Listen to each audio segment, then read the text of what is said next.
All right, my friends. So we are at part 3 out of 3 in our mini series on Ramosha's Chuvas on aiding Agunos. For both mainly for women, but also there are instances we talked about in which the reverse could happen as well. Because after Rabbeinu Gershom, at the turn of the millennium, around the year 1000, give or take, decided to ban polygamy. And along with that, he also banned men unilaterally divorcing their wives.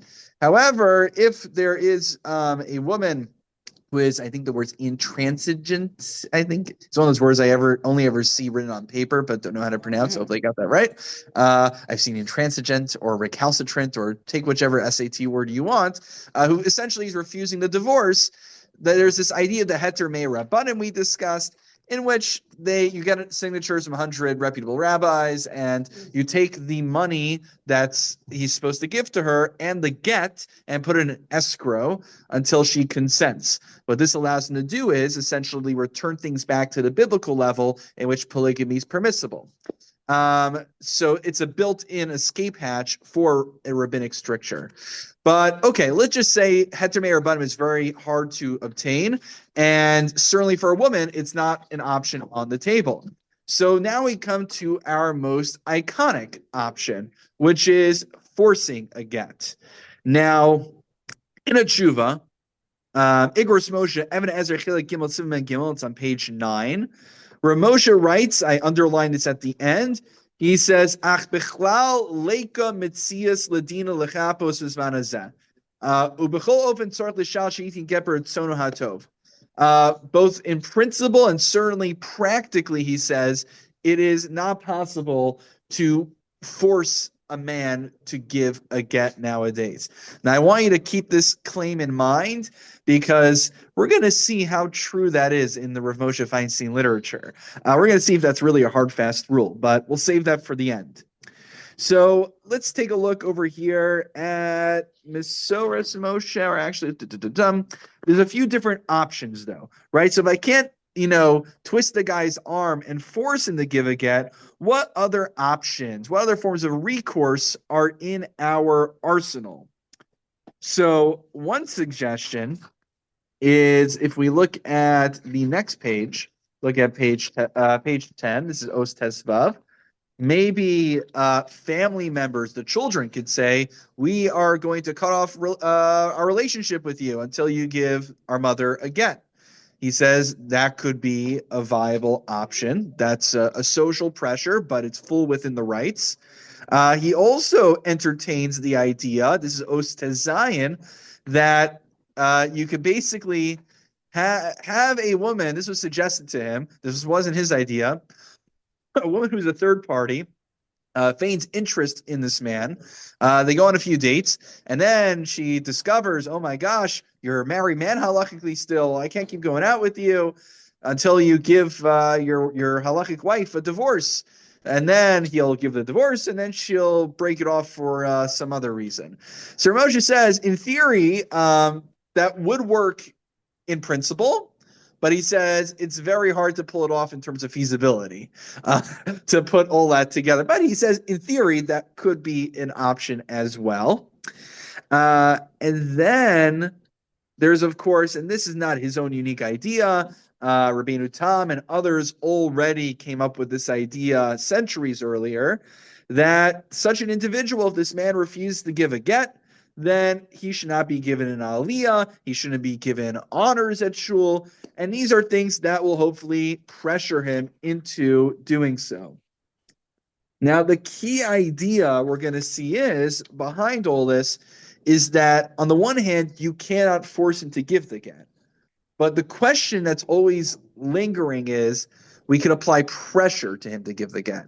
So when does one cross over from applying pressure to coercion? Where do we draw that line?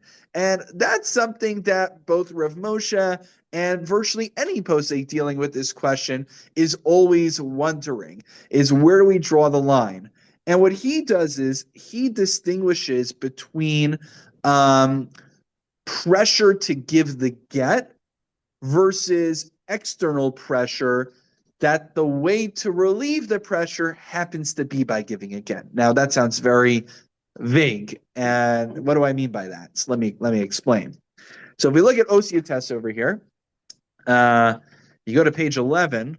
By the way, I love transliterations in the Igros Moshe, and I italicized this one on page 11. So if you look where I put the aleph in the brackets, and you see where I bolded, you want to give a shot at that one, Mayor? I consent You're to give a get to my wife. Plonus bas plonus. Without any compulsion or conditions. conditions. My goodness. Did you hear that one, Toby? I did. Yeah, so that's all written out and translated like in Yiddish. I consent to give a get to my wife. Oh no, so what's interesting is if you look a little bit further up, he writes also bolded, and I put it in italics. It's like 8 lines or so from the top. Was a shum onus below tonight avozelo nikra. What's that over there? So here's where it's interesting. It should say my own free will, my own free will. It should say by my own free will, but it's aleph yud yud. The reason for this, I believe, is because Ramosha did not know English. Ramosha was from Russia. He knew Russian. He knew Yiddish, maybe some other Eastern European dialects. I'm not sure, but he learned English words here and there. Remember, we referenced good time in a previous tshuva. This is a good time. So what he's trying to do in his tshuvos when he puts the English in there is he's trying to he's trying to throw in a few words for his American audience to appreciate, to help make it a little bit more relatable for them. Certainly over here, the reason that you see all this transliteration is because he wants to give the script. When in the few gits that I've been involved in, and you look at the script that the Beis Din gives, that the person that both the husband and wife are supposed to say is basically something along those lines, that I am giving or I am accepting, the woman's case, this get by my own free will with no strings. It's basically it's a whole legalistic thing, but that formulation is in English for them to say. Mm-hmm. Now that's not the main point of the tshuva. That was just I would say amusing, so I decided to point it out. But the main point of the tshuva is that he says, let's say imlo yitin get kafia settlement yachrichu harkos v'yera misa, that they could threaten him that if he doesn't give the get, she will seek forms of monetary restitution. Now, TBD, how effective this will be in an American court. But Toby's a lawyer, so she's our expert. I know you do personal injury, but maybe falls into that. I'm not sure. Divorce is a separate area of law, I believe, right? It's a totally separate area of law, but totally separate area of law. They view it. Yeah. I mean, they view a Beis Din as an arbitration court, and they uphold arbitration awards. Good. So when we get to it in a moment, when we look at the RCA prenup, I didn't print it out over here, but we'll reference it. And when Marissa and we signed the RCA prenup, Beis Din of America. They're different organizations, but it's all the same people pretty much. The Beis Din of America's prenuptial agreement, that's essentially what it says in the legal language over there, that I am basically giving over my rights or whatever. I consent to have this arbitrated, is that the word? Arbitrated in the Beis Din of America. So what he says is that we're not coercing this man to give the get. We are applying financial pressure to him. Now, if he decides that he doesn't want to have his financial pressure, what do you know? One of the ways to alleviate it is to win the lottery. Another way to, I'm just saying, there's other ways to alleviate it. But what do you know? The easiest way and the most surefire way to avoid any financial challenges here is to give the get. So we're not forcing him to give the get. We're just putting financial pressure, and then he has the free will to decide: do I want to incur these financial impositions on me, Or what do you know? I have a tool that I could use to alleviate that, and that's called the get. So see what I mean? It's not intrinsically forcing the get, it's extrinsically.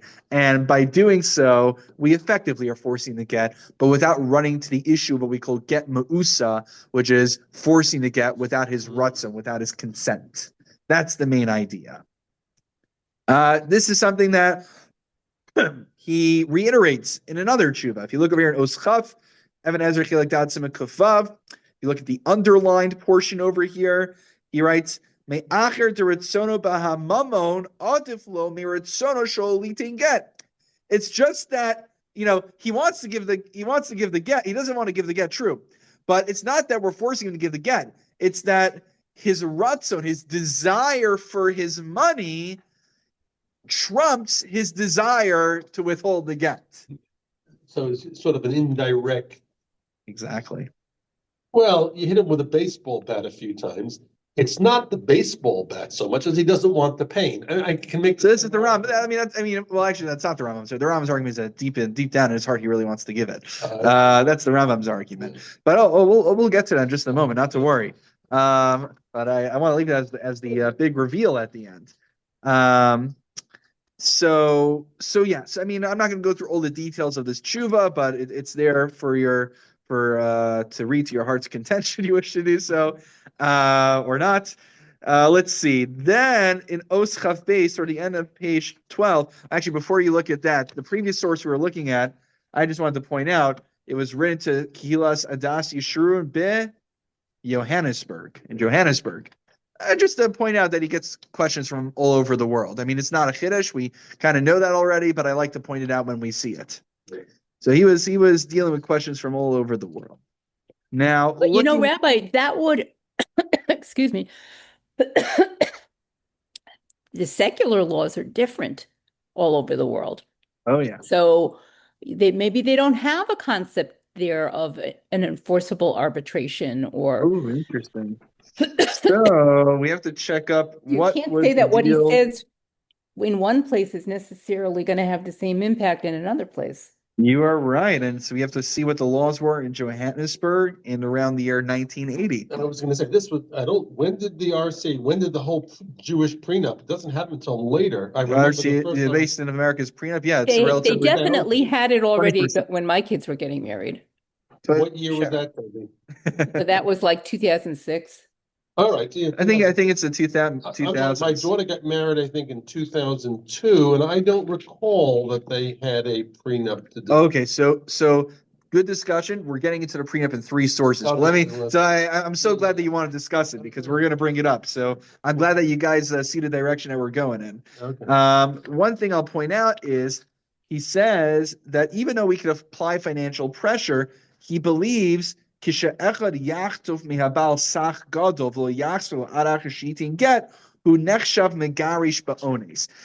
even though we can apply financial pressure to outright seize the man's assets and hold them essentially ransom until he gives the get, that he believes crosses the line from pressure to coercion at that point. It's not clear to me, why it crosses the line at that point, but that's what he asserts. I'm sorry, Rabbi, could you just say that one more time? What crossed the line? By seizing his assets and holding them, I guess, in escrow or ransom, or I don't know what you want to call it. There's no door there. Okay, good. So just to now to get to the point that you guys were all discussing. So I know we call it the basis of America's prenuptial agreement, but the truth is that the prenuptial agreement of the basis of America didn't come yesh me'ayin. It didn't come out of nowhere. They based it on precedent. What do we see? The prenup.org. The prenup was drafted by Rabbi Mordechai Willig, Skana Basin of the Basin of America, and Rosh Yeshiva. Okay, let's see. Blah, blah, blah, blah.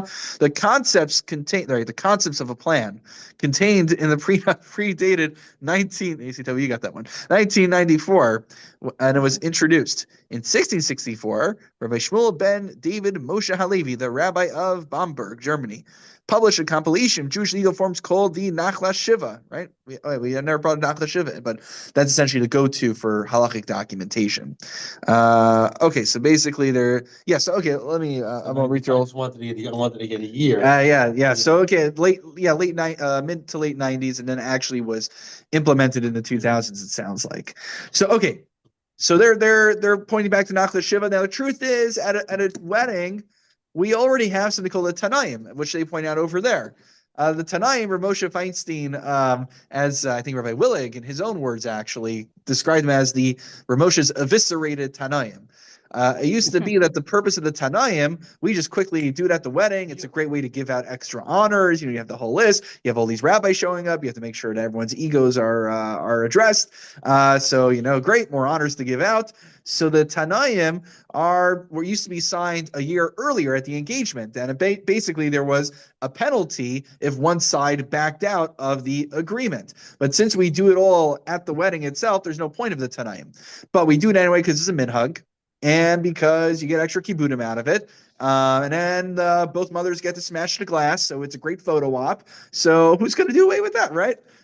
There are occasions today where they do tonight. I think Sfardim are a little bit more serious about it. I'm not sure, but I think I'm just trying to think of some of the Fermi relatives that I have. I think some do. But I always heard that they were. Well, those engagements are in like 2 months. That could be. They always did them close together to avoid any issues. That's why they're usually done at the wedding. The Tanaim were done right before the Kedushin. Right. Was to avoid any problem of backing out and the status of. Yeah, because I mean nowadays, especially in the firmer community, you're not going to have the bride and groom living together beforehand. So once they're interested in each other and they're engaged, bing bang boom, we move it along and we try to get things rolling. But I thought after the Tanaim, in fact, if they want to back out, there's a suffix if they're married or not. No, they're definitely not married. They're definitely not married because you need a kedushin in order to be married. Well, wait a minute, but what's the vort? The vort they do right away. So I mean, in theory, at a vort, if you're still practicing Tanaim in its truest form, that'd be the time that you would go ahead. At the L'chaim, you would go ahead and you would sign it. Okay. Some people still do it, I think, but it's not the common practice in the standard, from world. But I wouldn't be surprised if Spartans still do that, or some people do. Anyway, but think about the ksuba. What is the ksuba? So the ksuba also has requirements in there. And even though, yes, we use something that's based on the Nachla Shiva, is my understanding, there's been all sorts of variations of ksubas over time. You go to Toby, you're going to Israel, so you should check out the Israel Museum, right? It's fantastic. They have a whole ksuba exhibit over there. Do they? They have a ksuba exhibit. Yeah, it's really cool. So the point being is that the man is obligated to support his wife. So the basic premise of the America's prenuptial agreement is that, well, okay, if you don't want to divorce her and you still want to remain halachically married, then you have halachic obligations to support your wife. That's the basic idea behind it. Mm-hmm. But what's interesting is that while this sounds like a complete YU invention, one of the basis for it is Rav Moshe's tshuva. Rav Moshe has a very brief tshuva here. This is Oschaf Beis on page 12. And this is in, where's the year? Did I not put the year on? Tafshin Mem. Okay, so we're looking at 1980 right now. Medavar Shias Kavat Tarasa Harama. Imnachon Lahosif Bishtar Tanaim Lashon Gazeh. So, right, the question is, can I add to the Tanaim, right? So we're talking about the Tanaim, the following language. Here, open quote. If after they get married, they become estranged from each other, they separate, chas v'shalom, oz habal lo ya'akev militing get peturin, but ishalu tisar lekablo. So then the man should be willing to give the get, and the woman should be willing to receive it. So basically, once the Beis Din commands him to do so,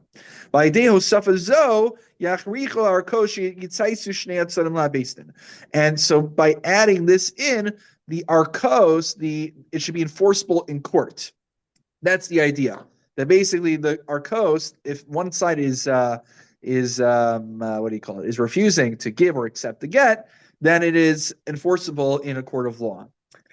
Hosavas Darazet. So Ramosha says regarding this addition to the Tanaim, right? So forget about eviscerating the Tanaim. What if we want to, pump up the Tanaim? So he says, mutter, it is permissible.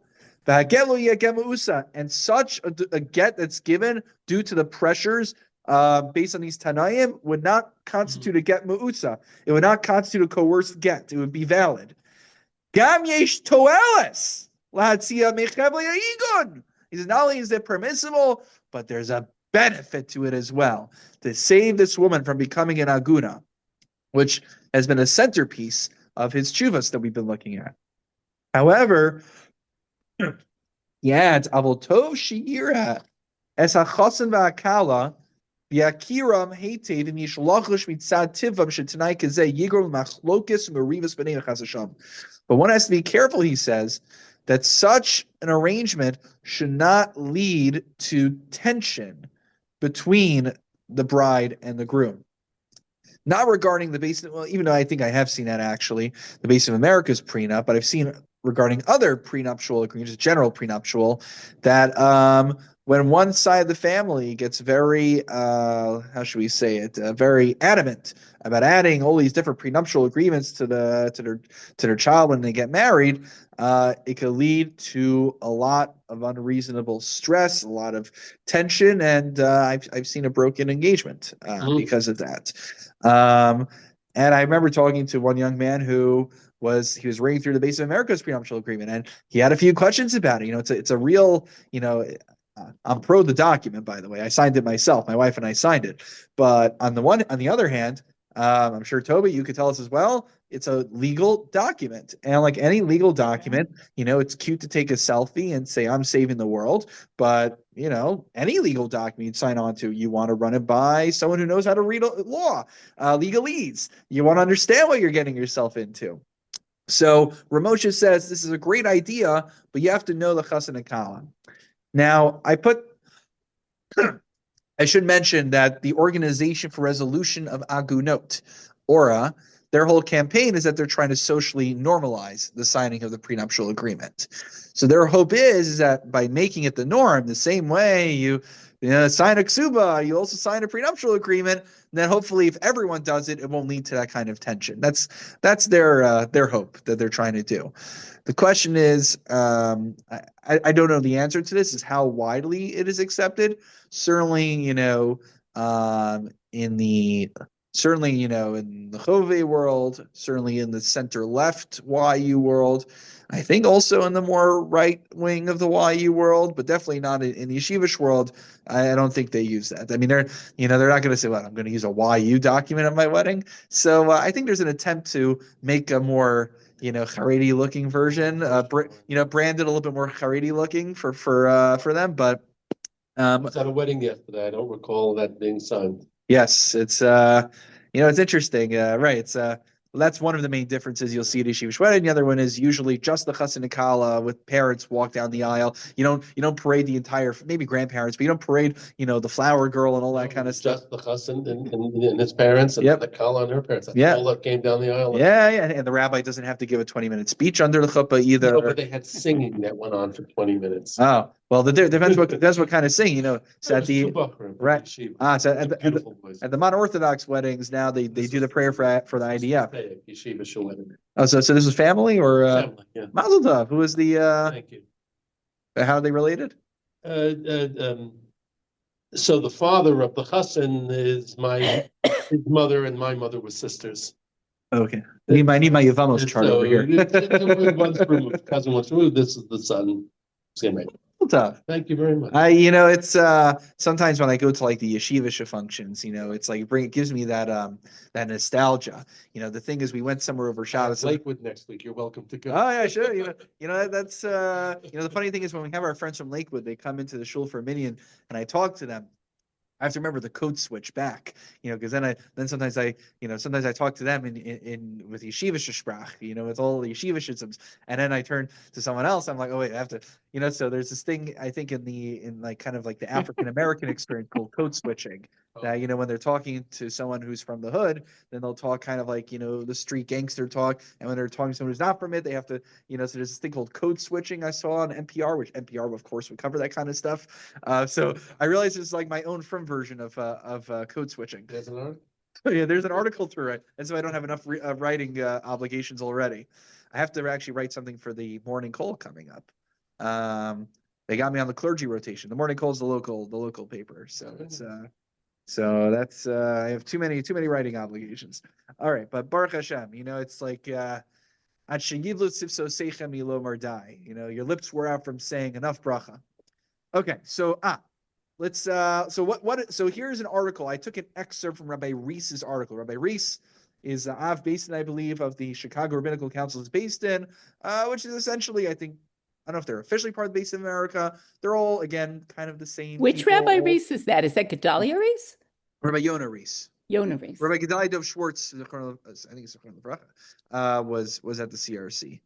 That might be who you're thinking of. But Rabbi Yonah Rees, I think he was like episode 4 or 5 of my podcast. He was like my early high profile guy I got on. Henry Goldberg. Henry, you remember Henry, Toby? Henry Goldberg? Henry who? Goldberg. Yes. So he's in. I don't know if you've seen. I haven't seen him. Yeah, he was always like going back to Chicago. Yeah, so he made the connection between me and Rabbi Rees. So that was good. I got him early on. So what does Rabbi Rees write? He writes, along these lines, Moshe Feinstein itself approved the prenuptial agreement, which proposed to be incorporated into the standard Tanaim document, which states that both the husband and wife agree. In the event either party requests a get, both parties agree to appear before a named Beis Din. In the event that the Beis Din rules that a get should be given and accepted, the parties must acquiesce to the ruling of the Beis Din.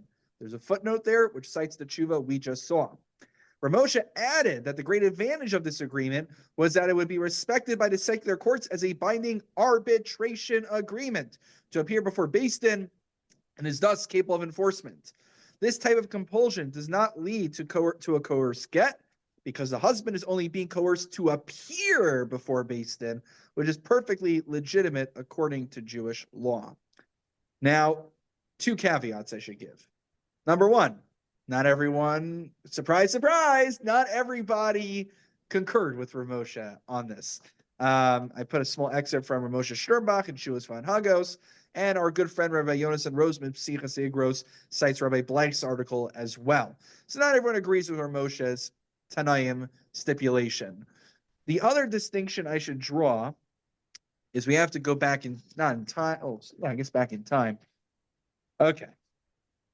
There's one interesting thing, and again, I'm going to get a little trouble, but intellectual honesty is important. One of the core principles of the Base of America's prenuptial agreement and Aura and those kind of organizations is that they believe that the get should not be used as a bargaining chip, meaning the get should be given and whatever other issues need to be ironed out in terms of custody, in terms of assets, that's all after the get is given. All right, so that's the general, MO, and that's what we all sign on to.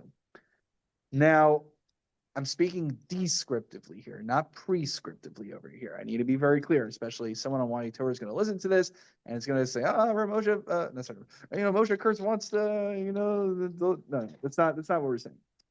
But Moshe writes, this is in Evan Ezer. No, wrong tshuva. 1 second. Let me get the right tshuva here. Choshe Mishpat. This is the issue when you make these really long packets. You start losing track of where you put everything. Here it is, page 7. This is in Igros Moshe Choshe Mishpat Chelik Beis Siman Tes.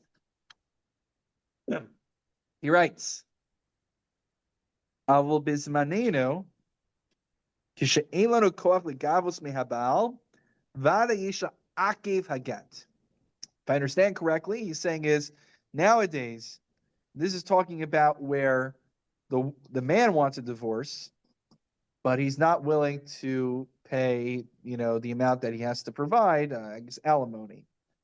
So she is allowed to withhold the get until he is willing to pay what he owes her.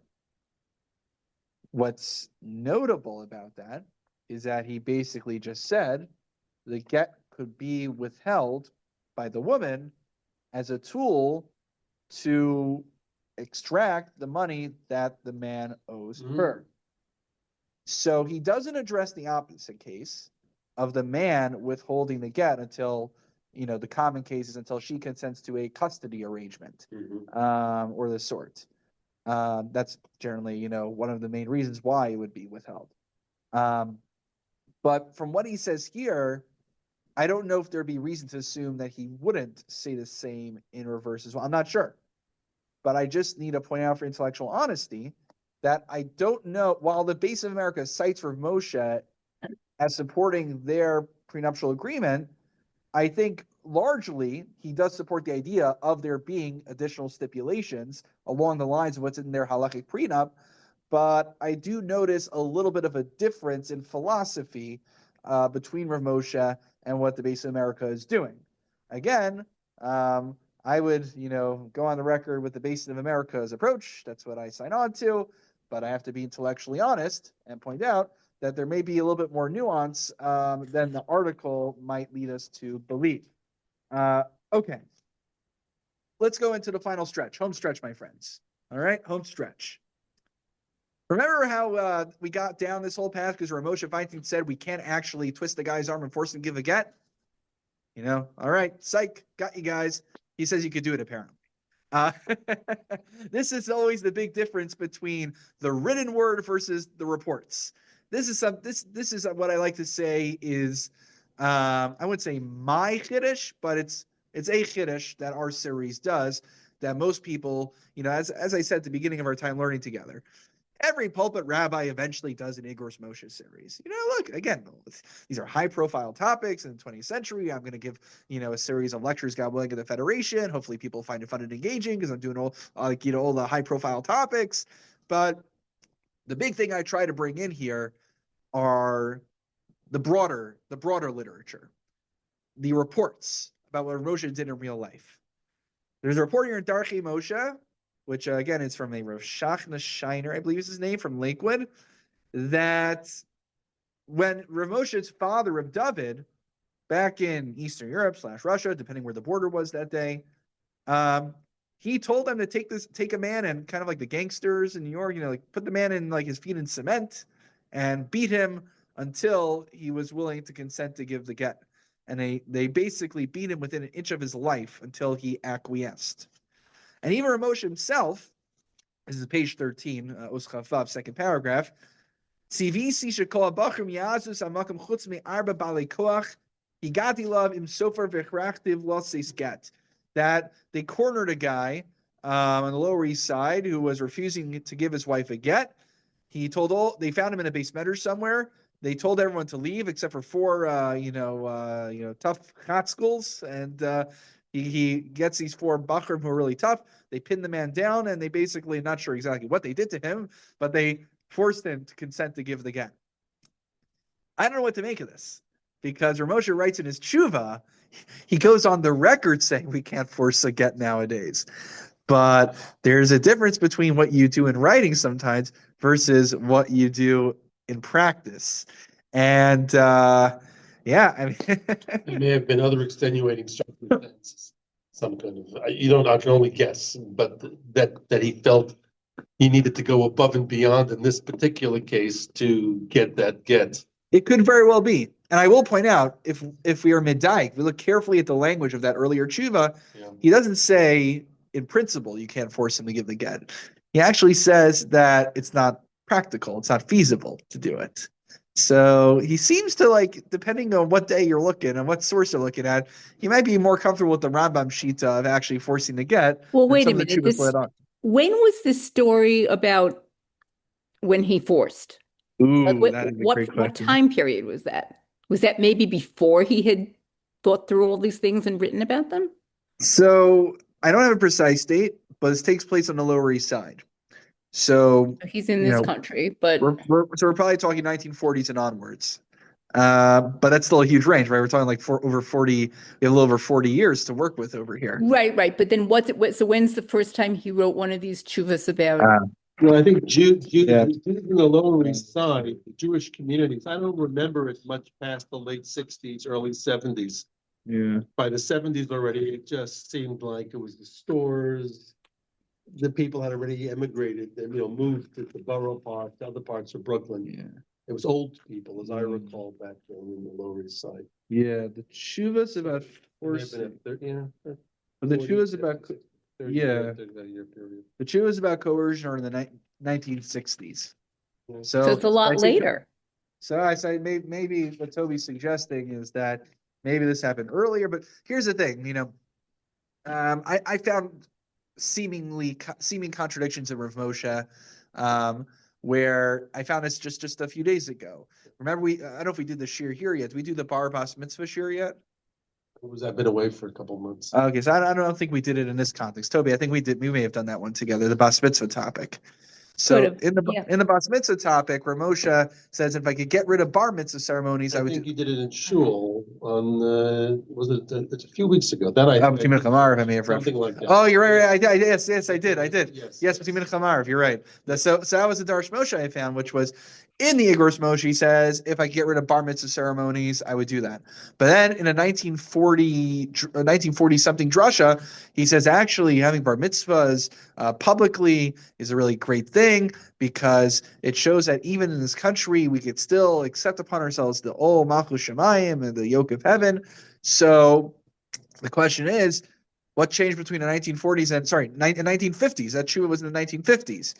So yes, I am more than comfortable saying that Ramosha, for whatever reason, changed his mind over time. But this is different. Like lahavdil, when a politician changes their minds, they say, "Well, my thought on the issue has developed." So in order to assess the veracity of that and not just saying I conveniently shifted my position in line with what will get me elected, we have to ask, well, what changed in your thought that before you were, anti-abortion and now you are the most pro-choice person ever. You have to explain to me, not just that, public sentiment changed and I went with the wind, so you have to explain it. If you could explain to me why you changed your position in a thoughtful manner, that's called personal growth. But if you just say, I changed without explanation, that just sounds inconsistent and a lack of integrity. So I have no doubt that Ramosha had a good reason. I mean, maybe he just saw what happened with bar mitzvah ceremonies, especially nowadays, you see where sometimes, it's like, they say keep the Christ in Christmas. You got to keep the mitzvah in the bar mitzvah. Yeah, Toby.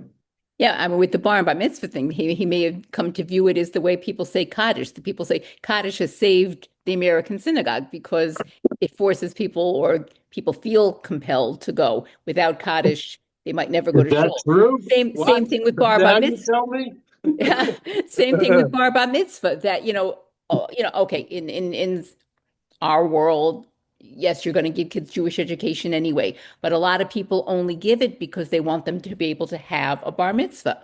So there's years of learning leading up to it that they might not otherwise have done. So, that's a consideration. And getting back to the get issue, he may have, come to see what it does to a family or a person or whatever, like maybe as a younger man, he didn't see that very much. So he didn't understand the ramifications. It's possible. It's possible. I would say this is the same Rav Moshe. Well, no, but here's the thing. His position on coercing the get is stricter in the 1960s, right? But if you're going to posit that this story was in like the 1940s, let's say, that means that he actually tightened his position on the matter. What you're saying would be true if it's the reverse. If this happened later in like the 70s or 80s, maybe. Yeah. But I'm not sure if that's when. All right, that's the challenge. Some of these books have undated stories, so I have to ask the author. The author should live and be well. He's in Lakewood, so maybe when you're there, you could go find him for me. It's like, do you know anyone learning Kollel here? No problem. Okay, rapid fire round, my friends. Let's. Here's the bottom line. A few concluding thoughts. In my mind, Lefi ani estaiti, my humble opinion, The tshuva that encapsulates the entire Aguna topic in Rav Moshe's writings, if I had to pick one excerpt, is on page 13, Oschav Zion. It brings us back to his earlier tshuvos. I think these are the post Holocaust ones. Sorry, no, this is this is 1934 actually. So this would proceed. This is still Nuban actually. This is pre-Holocaust. So this, you want to talk about early tshuvas or emotion, the topic. This is when he's still in Russia. This is when he's still in Luban. But all the way back in Luban in the 1930s, before coming to America, he perhaps wrote what sets the stage for everything else. If you go to page 14 now, this is an important tshuva for other reasons, but we'll save it. I'm gonna take us to what's relevant for our discussion tonight. You go to the second last paragraph in Os Chav Zayin, page 14. He writes, I bold-faced the entire paragraph. It's that important. I'll read it for you. Ach ein lios gas behora, right? He just spends the whole time saying we have to have humility. We have to have humility in psak. Ein lios gas behora. One should not be, here's a good, Art Scroll likes this word, haughty. One should not be arrogant when they come to give halachic rulings. Utzarech limnoa kishefshar. And one should not be jumping on the opportunity to get on a soapbox and to impose their opinions on others. But when there's extenuating circumstances, the kol shekain b'makom Igun k'uvdazo, and certainly like in a scenario of Igun, where there is a person who cannot be remarried. He's speaking as a younger man at this point, earlier in his career, still in Russia. Was he? He's in his he's like at the cusp of 40 or something at this point, I think. So he says we still have to give up psak in rak nir lanu lahatir if we think we have a good way to enable this woman to remarry. The aser lanu lios me'anovim. We are forbidden to count ourselves amongst the humble ones. He puts humble. There's no quotes in there, but he's saying this in a facetious manner. Ula agin bas Yisrael, and because of our humility, saying, who am I to give up psak? And because of that humility, you're going to leave this woman chained to a dead marriage for the rest of her life. She'll be surin, or because of this, she realizes she's not getting word in halakha, she'll turn into a life of licentiousness. Or even if there's a great monetary loss for a Jewish person, who are we to have this false humility? I remember I was talking to Rapini Rosenthal. He's the head of development for OUJLIC. So development, I learned, is lashon naki for fundraising. So that's what development means. So I interviewed him on the Chuvas podcast about a Chuva of the Rashba about fundraising. It was very interesting. So he says, whenever you want to, so how do gala dinners work? You find honorees. Now, how do you choose an honoree? Well, someone who hopefully has a good social network who will, then bring in more people and bring in more money, right? That's how it goes. So he says, whenever you approach someone to become an honoree, all of a sudden they he becomes the Unav of the year. He's like, who am I to be on here to be an honoree? All of a sudden, you never wants the Unav of the year award at that point. That's how he described it. He says, but that's not where humility is supposed to come in. And he says, how do I know this? Remember the story of Kamsa Bar Kamsa? And remember how he wants to get his revenge, so he nicks the ox, and then he sends him in. And then Rav Zachariah ben Avakulus, he says that we're not going to bring that on the Mizbeach. And because of his anavisanuso, because of his, again, facetious form of humility, the Gemara says our Beis HaMikdash was destroyed. There's a time for humility, but there's also a time for action. And Rav Moshe was able to mix erudition and caution, but also with a spine and willingness to take action where needed. Imam Machi Rabbanan, the introduction in Chelak Ches of Igros Moshe, the biography that the family wrote, not the art scroll one. We'll reference that in a moment. It says, Pam Nishal in the Chona. Oh, I see there's a typo over there. In the Chona, Hashmua Shehitir Shloshes Alafim Agunos. Is it true, they asked Rav Moshe, that over your career you enable 3,000 agunos to remarry. He smiles and he says, Harbe yoser mikach, much more than that. And Oschav Tess, Rav Aaron Felder reports in Rishon Aaron that even though Ramosha enabled many women to remarry, lest we think that he was doing so willy-nilly. Me'olam lo haya li mikra shel ba baila. This is reported by Ron Felder. It's also in the art scroll, which I scanned a few pages and put in the back of the packet, that he never had an instance where the man showed up again. I mean, I guess, you don't want people to be dead, but it'd be very bad if she got remarried, had children, then he shows up again, right? So I guess we could say Baruch Hashem. It's a funny, it's like we went away for Shabbos, and my brother-in-law was telling me that, we had a single Shabbaton last week, just made conversation. So I was like, yeah. And it's like, yeah, we had like over 70 singles who were here. I was like, wow, Kanai Nahara. And he's like, what? I was like, I mean, not Kanai Nahara, that there's so many people who are single. That's not what I meant. I said, it's like Yitamu Chatayim min Haaretz. It's not that they should disappear, just the status of being single should disappear. Okay, but then in Darchei Moshe, again back to Darchei Moshe. Now, even though Ramosha was able to permit many women to remarry, he also, on the some people were very much willing to say, we're just going to free every woman in the world, which it comes from a noble intent, but sometimes they were irresponsible halachically. And there were those who were, as Ramosha critiques, were overly zealous in their humility in terms of halacha. Ramosha entered this without being what I would call naive.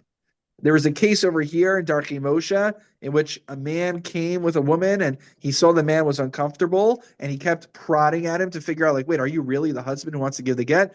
Finally, it's like the telltale heart, his conscience, just really breaks out. And he says, I'm not the husband of this man. Of this woman. She hired me to pretend to be the husband so she could get a halakhic divorce, so she could remarry. So Ramosha was sensitive that sometimes people might try to pull a fast one over him. At the same time, also, Rav Aaron Felder reports in Oslamet Aleph that when someone tried to persuade him to concede to Rav Shlomo Goren's position, he castigated the person, saying that Rav Shlomo Goren permitted mamzerim.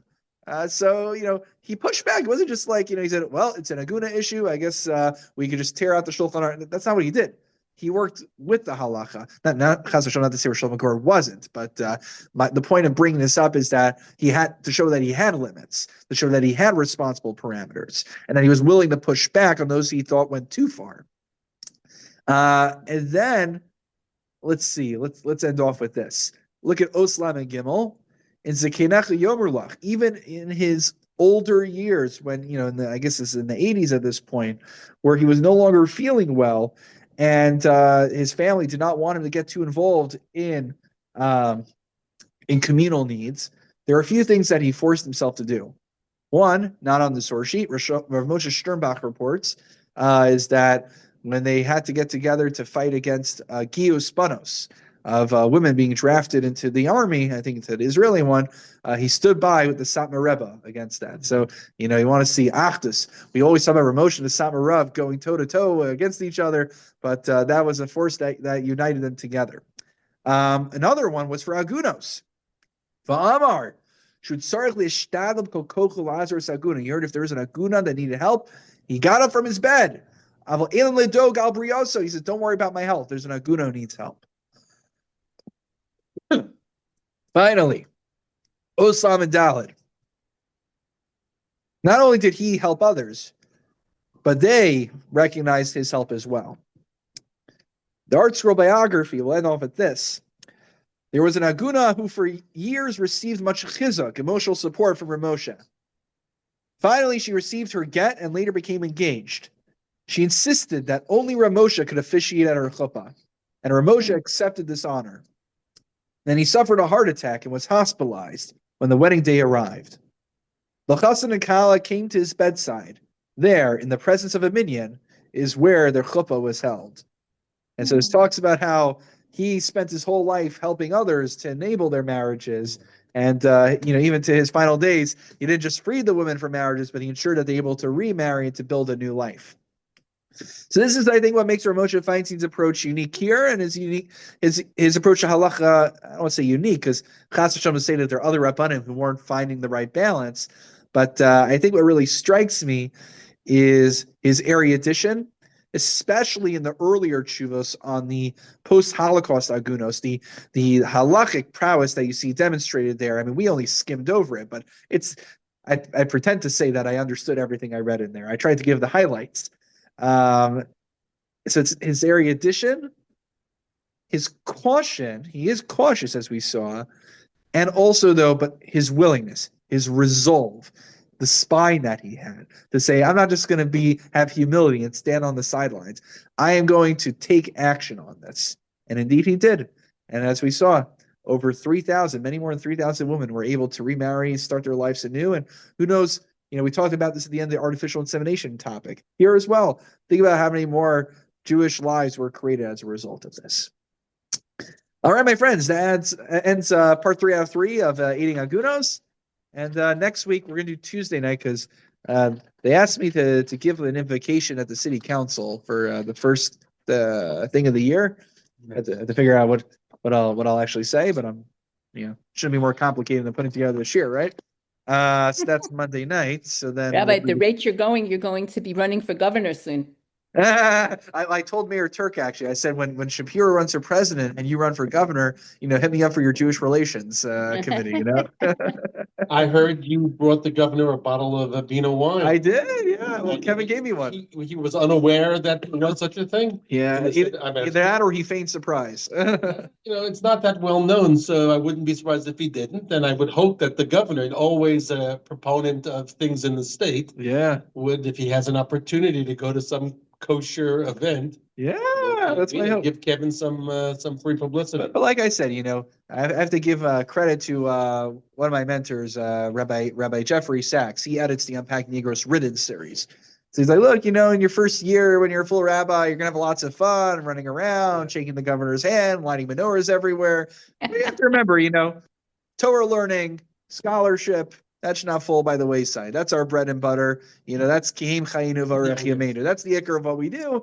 And then the photo ops are cute and nice, and I think they do help with our reputation, which is important as well. But the Torah, the tefillah, like we're doing tonight, that this is a smaller group than we had for the menorah lighting. But this to me is much more important. So this is the ikar of what we do. Mm-hmm. All right. Yashiko, Toby, great seeing you. And if I don't catch you before, thank you for letting me know about the time change, because I wouldn't have known. Yeah, I appreciate it. If you want to subscribe to the shul emails, that's the best. Yeah, that would be great. You could sign me up for it. Okay, I'll make sure to do that. Okay. All right. Safe travels, Toby. So next week it's Tuesday, not Tuesday, Monday. 7:15. Yeah. Okie doke. All right. Take care. Bye-bye.